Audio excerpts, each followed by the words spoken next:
কণা নদীত পথ দুৰ্ঘটনাত গুৰুতৰভাৱে আঘাতপ্ৰাপ্ত দুই যুৱতী।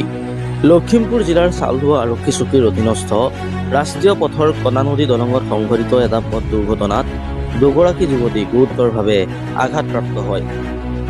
ঘটনাৰ বিৱৰণী অনুসৰি ঘৰৰ লোকক কোনো খবৰ নিদিয়াকৈ AS07W1671 নম্বৰৰ স্কুটিখনেৰে ধেমাজিলৈ বিহুৰ অনুষ্ঠান চাবলৈ গৈ থকা অৱস্থাত কণা নদী দলঙৰ ৰেলিঙত খুন্দা মৰা উত্তৰ লখিমপুৰ নগৰৰ পাহাৰী দাস আৰু ধেমাজি জিলাৰ অন্তৰা কোঁৱৰ গুৰুতৰভাৱে আঘাতপ্ৰাপ্ত হয়।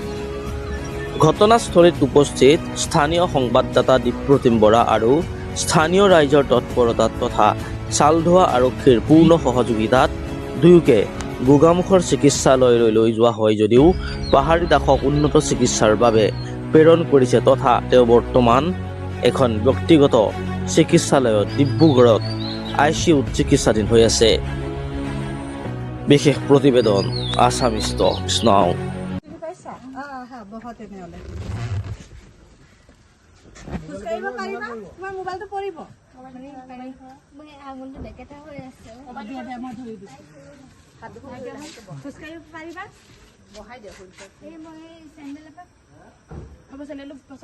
চেণ্ডেল মই লৈ যাম যোৱা।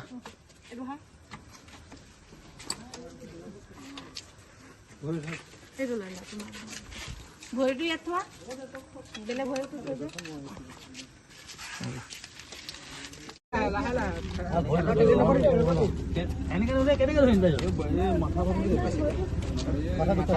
মাথা দুখ পাইছে, মাথা বহুত দুখ পাইছে।